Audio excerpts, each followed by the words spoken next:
Hello YouTube, hope everyone's well. Welcome to another video. I'm actually going to enter into a gaining phase. So my current body weight is 87 kilos and I'm looking to put around about 3 to 4 kilos of body weight on. That's probably going to go over the next 3 to 6 months and I'm going to document this as I feel that other people can actually benefit from me doing this. They can learn a little bit from how I do it, and it will also keep me accountable to my goal because obviously gaining weight comes with it a gain in body fat, but I will try and keep this to an absolute minimum, and I'll try and concentrate on putting as much muscle mass as I can on with as little body fat as possible. People call that a lean bulk. I just call it a gaining phase, as I think a bulk indicates that you're just trying to put on whatever weight you possibly can. I don't want to do that. I want to keep as much body composition as possible whilst putting on some muscle mass. So I'm going to take you through the process of that, as I said, and this is going to be video 1, and it's actually going to be about how I set my diet up. You can actually use this same processes I'm going to talk you through for your own diet, and obviously even if your goals are to lose weight, you can take what I'm doing with my diet, put it into setting up your diet, and just go in the reverse process. So instead of adding calories when you need to, you'll actually take them away. I'll explain that the further into the video we go.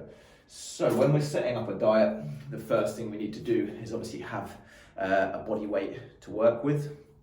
So my current body weight, as I said, is 87 kilos.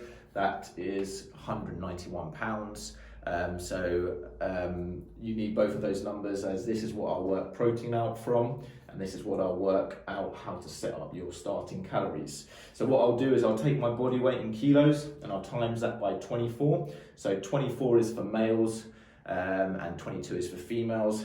Rule of thumb with that is that obviously males generally are going to require more calories because they hold more muscle mass.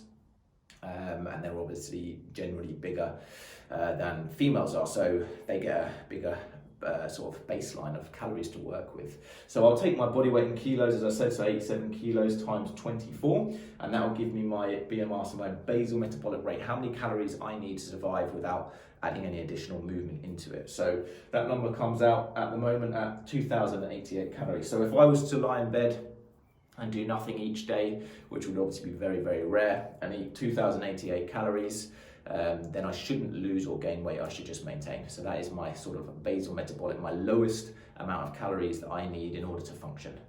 So that is the first part of my diet that I'm going to set up. So I'm going to have a BMR set up, okay? From this, we now take into activity level. So for those of you who aren't very active, you'll times the number that you get from this bit by either 1.2, or if you are active, 1.4. So activity levels are based upon how active you are in the gym, so how many times a week you work out, whether you do a job where you're on your feet for a majority of the day, whether you have kids and you're on your feet and always moving. So activity levels are based upon those numbers, okay? So I'll take my activity levels are generally quite high. I'm a personal trainer, so I'm moving quite a lot. I'm obviously working out a fair bit, and I do go for walks and stuff like that on top of it, bike rides, etc.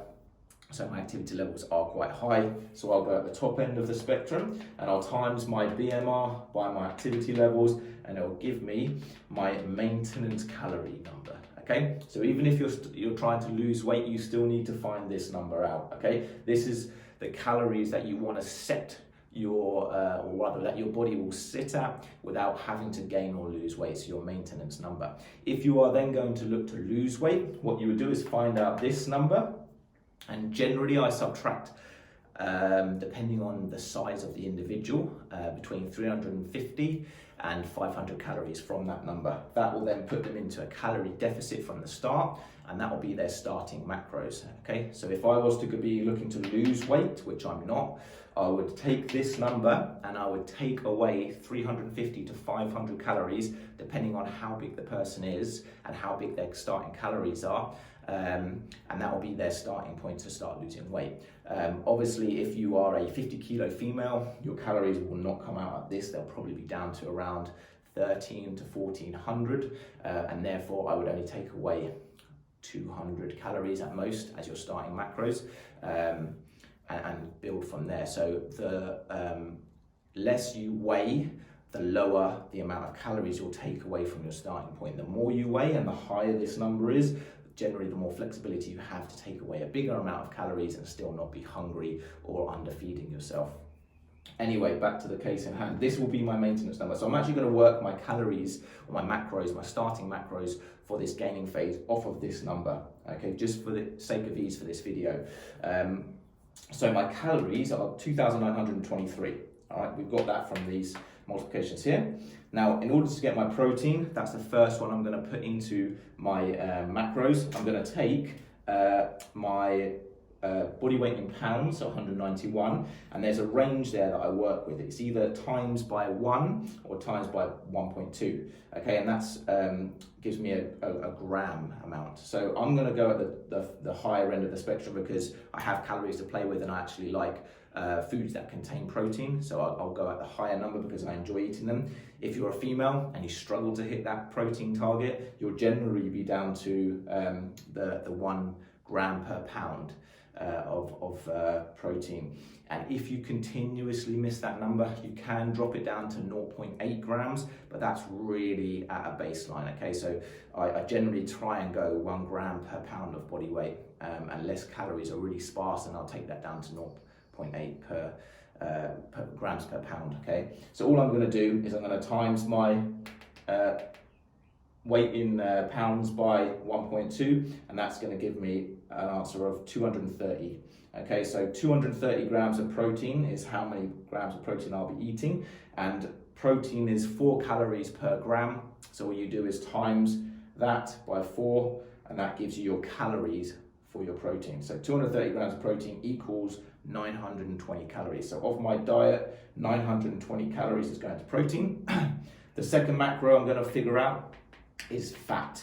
Okay, and there's two numbers I usually work with, and that's to either find out 25% of your total daily calories going to fat, or 20%. Okay, so again, it's dependent upon what the person likes. If they like to eat higher fat foods, then I'll go at the higher end of the calorie allowance towards fat, which means that you'll have a lower amount of carbs. If you like to eat higher carb amount of food, then I'll generally go down for 20% of your total. So it depends on how you like to set up your diet, the foods that you like to eat, whether you like higher fat, whether you like higher carb, and that's the numbers that I'll work with fats. Now, fats are really important because they keep your body functioning on like a hormonal level, so they keep hormones functioning correctly. They ensure that you're not feeling overly fatigued, they're not feeling too beat up, they make sure that you're going to be recovering from workout, that, as I said, hormones are functioning correctly. So fats are vitally important. They are really, really important. So don't undercut fats. Make sure you eat enough fat and make sure it's the good fats, so stay away from trans fats, and generally try and eat like whole food sources of fat. Olive oil, for example, is a great oil to cook with and use on salad dressings. You've got like things like avocados. You've got obviously fats in cuts of meat, fats in eggs. Dark chocolate, very high quality dark chocolate, is obviously higher in fat, and they're all going to feed your body. They're going to feed it on a hormone level, so just ensuring that your body's functioning correctly. So what I'll do with my fat is I'll give you both numbers here. So for my 25% of my calories, that will give me 81 grams of fat. So all I've done there is I've taken my total calories, 2,923, I've divided it by 4, and that's given me 81 grams of fat. Fat contains 9 calories per gram, so I'll times that number by 9, and that gives me 729 calories of fat. Okay, now if I was to do it at 20% of my total calories, I'll divide that number by 5. So 2,923 divided by 5 gives me 65 grams. Okay, and that's 9 calories per gram is 585 calories All right, now I'm going to eat actually in the middle of these two numbers, so 73 grams of fat is going to be my target for my macros. So that 73 times 9, so 9 calories per gram equals 657. So of my total calories at the moment, 230 grams of protein, which means 920 calories of this is protein, and 657 of this is going to be fat. So I've got my first two numbers locked in. All we do now is we find out our total calories for our fats and our protein. So as I said, 920 calories of protein, 657 calories of fat, and that equals 1,577. Simple thing to do now is to take away that number from our total calories. So 2,923 calories, take away our total of our fats and our protein, which is 1,577, and that leaves us with 1,346 calories. All we're going to do now is find out our carb number by taking this number here, dividing it by 4, because carbs contain 4 calories per gram, and that gives us 336.5. So quite simply, our carb total is going to be 336 grams. Okay, so we have now our protein total, 230 grams a day, our fat total of 73, and our carb total of 336 grams. So that is how I will set up my diet. Okay, step-by-step process there, finding out how many calories I need at first, and then finding out how to program those into split macros, okay? Protein set at between 1 to 1.2 grams per pound. Fat is between 25 and 20% of your total daily calories, and then you're just going to subtract the total of that from your total calories to give you the remainder of carbs.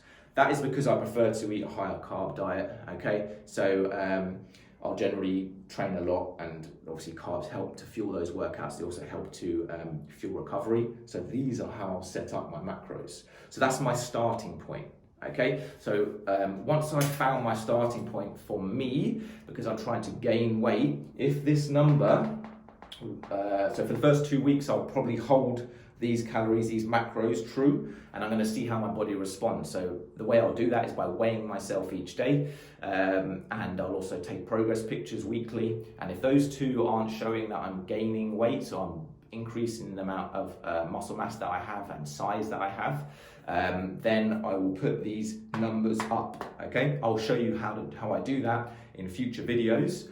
If you are trying to lose weight, you take your starting calories, you hold those for 2 weeks, you track your weight each day like I am, you'll take your progress pictures weekly, and then after a 2-week period, if your weight has not changed, i.e. you stayed the same weight, your progress pictures aren't showing progress, then you'll start to take calories away from your carbs and your fat. Okay, you do not touch protein, that stays set in stone. Again, I'll talk you through that in future videos, but how to program your starting calories for your diet, this is exactly how I do it, how I set it up for clients, okay? There are some rules that I'll change depending on the size of the individual. So if they're either really big or really small, these numbers might change slightly, okay, with how I work out how to create a deficit for that person to lose weight. But generally, this is how I set up a diet for a client, okay? And then from then onwards, it comes from ensuring that I'm consistent and adherent to this diet every single day for multiple days, weeks, months on end. And only then will I make changes once I've seen the pattern of how my weight changes, how my body composition changes. I won't be rushed into making decisions. I'll ensure that I've given it enough time to allow consistency to show progress on my body. So that is how you set up a diet. That's how I set up a diet for clients. Whether it's to gain weight or lose weight, you need to find your maintenance number, and then from there you play with either increasing calories to put weight on or decreasing calories to lose weight. As I said, I'm going to document this and blog it, and if you've got any questions, please put them in the comments below, or find me on Instagram. A link to my profile is below this video, and you can DM me on there and I'll answer any questions that you have. But the journey begins. I want to put on, I said 3 to 4 kilos in body weight. These are going to be my starting macros. I'm going to do day of eating. I'm going to show you my training program and show you how I will progress in towards getting these results that I'm chasing. I'll also give you some body composition updates, and a starting point video is coming shortly after this video. So I hope you enjoyed that. If there's any questions, please let me know. Otherwise, take care, and I'll see you in the next video.